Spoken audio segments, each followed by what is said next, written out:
excited to be interviewed by BellaNaija. Like, what's an honor. Thank you for having me. Pelumi, describe how you're feeling right now in two words. My goodness. Joyfully overwhelmed in a very beautiful way. Yeah, joyful and also overwhelmed. What's the first feeling you had immediately you drove into Lagos? I didn't even know I was at the border. Does that make sense? So it was kind of like, I remember on my life I was like, I'm 15 minutes away from the border, and then I saw the borders, and then I heard people on the trumpets and drums, and I was like, what is going on? So the feeling was just this overwhelmed excitement, overwhelmed gratitude that I made this trip, and even just the joy of finishing something you started. Like, there's just that excitement that comes with it. So I think it was a mix of emotion. It was also sadness because it's come to an end, and it was, kind of like, oh, what next? The big question. So it was all the feelings. It was like a pot of different emotions, but I think the overall was gratitude and just complete excitement that I've completed this. Interesting. So what was that first self-care thing you did when you got into Lagos? So I checked myself into a beautiful hotel and just slept. Like, it was a nice, normally, I was camping in my car. I used to sleep wild. So to have a nice soft bed, to be able to take a shower with nice hot water the next morning, that was more than enough. I think hugging my parents, that was probably the best self-care thing. That warm hug from my dad and my mom, it made everything better straight away. Makes sense. So give us a summary of your journey, Okay. From Like the thinking route I about took. it Okay. to actually going into your car, Yes, and then driving driving. from London to Lagos. Honestly, you're right. Ideation and doing things are two different things. When you're thinking about it, you're putting all the plans together, which is very important. It took me almost a year plus to think about that. Deciding that I was going to do it, and then all the logistics that went into it. But then also to actually, like you said, set a date. I said on the 24th of January, I am getting my bag and I'm going. And I packed my car, I loaded it up, and I remember driving away from my family home, and the house getting smaller and smaller in the rearview mirror, and I'm like, oh my God, I'm really doing this? Like, this is really happening? So it was, again, very big excitement, and I thought that was the peak of excitement, but my arrival was even bigger. Like, I just was overwhelmed with all the emotions. So how did you prepare mentally and logistically for it? That's such a good question. My mental preparation was so important. Like, we do all the logistic, but I think I needed to mentally be in a good place, like, get all the emotional support I could get, which shout out to all my friends, my family member, online support too as well. It was so crucial. It was just kind of like doing smaller version of this trip. So I've solo driven across Namibia. I've done a solo drive from London to Lake Como. I've done different things that have just helped with the process incredibly. So yeah, I think just practice makes perfect. That helped with my mental, like, okay, I have that self-reliance and self-resilient that I can do this thing. So yeah, it took a few months of preparation, but we got there in the end, and I'm here now. I'm in Lagos, Nigeria. How exciting. Like, oh my gosh. Very exciting indeed. Okay, tell us about the challenges you encountered while driving, particularly culturally. Oh yes, like, I was driving to a place that was similar culturally. West Africa was like the big chunk of my trip, but you are right, there's some certain roles like in Europe that were different, like of what women expectation are in Africa. So those kind of things, there was just kind of like just knowing what the culture is. Are you going to a place that's predominantly Muslim and modest dressing is expected from a woman? Just looking at what the cultural norms are in these certain places, and making sure that I don't get on anyone's step on anyone's toes. So just doing the in-depth research, looking at forums, speaking to people that visited those places, just making sure that I am safe, number one, that I respect other people's culture, and I'm disciplined enough to immerse myself in it too as well.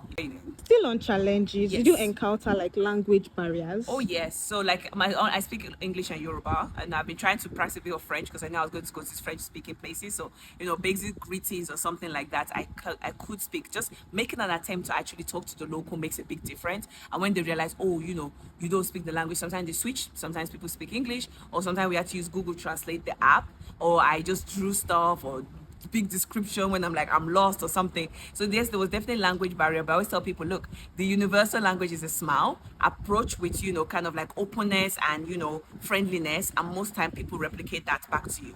What's the most memorable event or experience you had while driving through landscapes and countries? Honestly, in terms of landscape, Morocco has an incredible landscape. It's just like very beautiful. You have the Atlas Mountain, you have the, just in Marrakesh itself, you have the coastal region too as well. So it has that diversity, which I enjoyed, Fairs as a city. So there's just so much to see in one country. But I also enjoy driving to the Sahara Desert, which is just super isolated. Me and my thoughts just driving through it. Going through, Mauritania, like I mentioned earlier, the Gambia. There's just so many, it's so hard to say the one thing, and that's why I love this road trip, because it wasn't just a drive through. It was stopping, enjoying the culture, the people, the place was about, and immersing myself in it too as well. So yeah, there's definitely lots of highlights, and that's why this trip was so special. What's that one lesson you learned? That the magic isn't doing. That's one thing I found out. You could and and you're not sure, and you're trying to like just navigate that space. And there's nothing wrong with planning, but really when you discover that, when you sleep, when you're not fully prepared, when you step out of your comfort zone, when you take that brave step, even while you're feeling all the fear in your bone, I found that there's just that joy and comfort in it, and that is where I've seen the greatest growth in me, in my personal growth, and more inspiring for other people when they're like, wow, I know exactly how she feels, and I've been in that same situation, and seeing someone else be brave, maybe I can be brave too. So yeah, it all comes together at the end of it all. That's very interesting. Thank you. So what's the significance of this journey? Oh man, it was a personal challenge. So it was me trying to connect these two places I consider home, which is London and Lagos. I was born in Lagos, Nigeria. I grew up in London, and each time I came back home, I just flew over, 6 hours flight, sharp, you're in the place. But I was very curious about the West African country. I was privileged to visit East Africa, South Africa, but I haven't really visited West Africa per se. So I was very, very curious, and I wanted to know more about that place and what it's like and all of that good things. And the most important thing was that I wanted women that looked at me to be brave, to do brave, audacious things. Like people told me, the naysayers was like, it's impossible, she cannot do it. She was in the accident. Something has happened to her, she has died. Like, you hear the worst thing and you're like, who told you this, But seeing someone, a young girl, 8 years or 10 years old, teenagers, universities, young ladies, see me do something this audacious and say, maybe I can do something I've been wanting to do for so long, start a business, go entrepreneurship, whatever it is, maybe they can do that. So yeah, I think it's a grand scheme. I want to, showcase Africa as a continent because it's a beautiful place. And I tell people, you can't be mad if the narrative isn't right, if you're not adding to the narrative out there. So I really wanted to showcase that, just different places. And I'm so excited to be in Lagos, to be able to do that right here in my hometown, and even more so as a global community of Nigeria and then Africa and then the world, which I've been doing for a few years now. Yeah, so I'm glad you mentioned the accident. Yes. Sorry about that. Thank you. So quick follow-up question. How were you able to pick yourself back up after such huge challenge? Honestly, you don't know the depth or the substance you hold until you come into this kind of situation. And honestly, I think all my previous trips has been a training ground, where you have hiccups and something goes wrong and you just have to be quick on your feet. I think the same thing, just, my instinct kicked in. It's just like, okay, I need to be safe. I need to do this. I need to do that. So just really putting it into place like that. That's the first thing. Secondly, God, let's just say that's actually the first thing. God, he was my protector. Accident like this, people lose their life. But being able to come out of that unscathed, I was just in full mode of gratitude.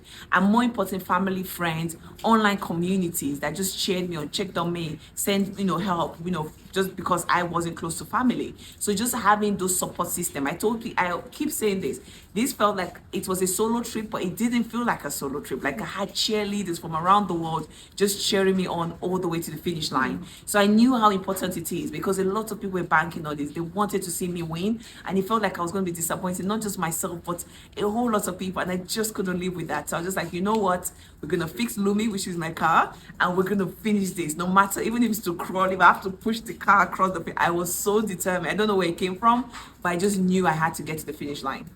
Named your car Lumi. Lumi, or Oluwa Illuminate. That's the full name. Behind that? So honestly, I wanted to pay tribute to my heritage of being Nigerian. Oluwa means God, like me, Oluwa Pelumi, God is with me. But Oluwa Lumi, illuminate is the full word, to light up, to brighten up, which means God brighten up my path, or God lightens my path. It was just ideal for traveling and my connection with my faith and God. And actually, suggested by a community member. A lot of people suggest, is Lumi short for Pelumi, part of me, which I think is also brilliant as an explanation, but really that's the full story. It just felt right, and she's going to be actually donated to the a museum right here in Lagos, so she's going to have a home right here. She won't be coming back with me to the UK. Oh, interesting. I know, I'm going to miss her so much. Okay, out of curiosity. Okay.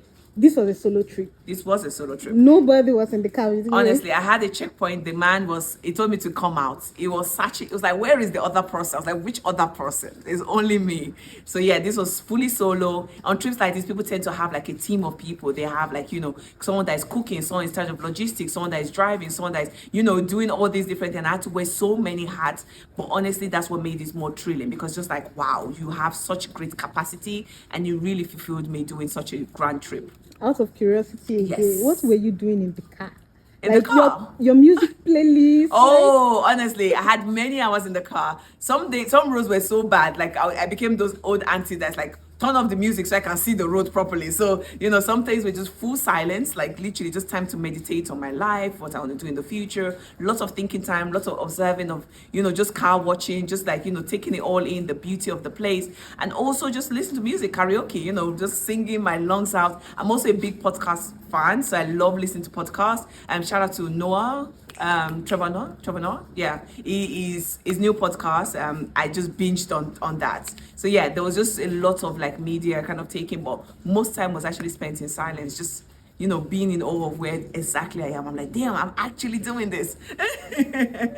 So out of curiosity again, okay. How did you find your way? You use the map? Google Map. People said, oh, I should download Map Me and iMap. I just use Google Map. I use Google Map some days and I use Waze. Those are two apps I was using. But Google Map, I also download. That's another tip I want to recommend to anybody that is doing that kind of road trip. Just in case you don't have data or something like that, whenever you get Wi-Fi download, you can download like an offline map of the region. It means you cannot get, in real life, like update or like they've been in an accident or there's traffic, but at least you can navigate even if you don't have data. So that's something I did. I just downloaded a whole bunch of offline apps, and yeah, that's how we got here. And now you're here. And now I'm here in Lagos, Nigeria. I'm so excited. Congratulations. Thank you so much. So what's next?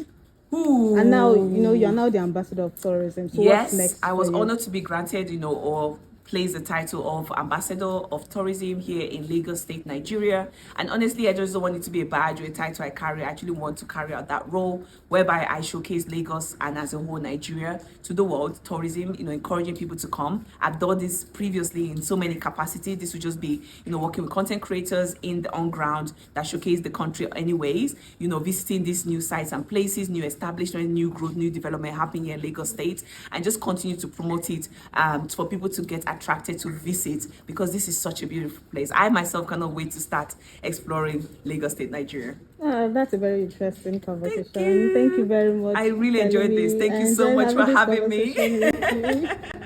And that's the end of it. Thank you.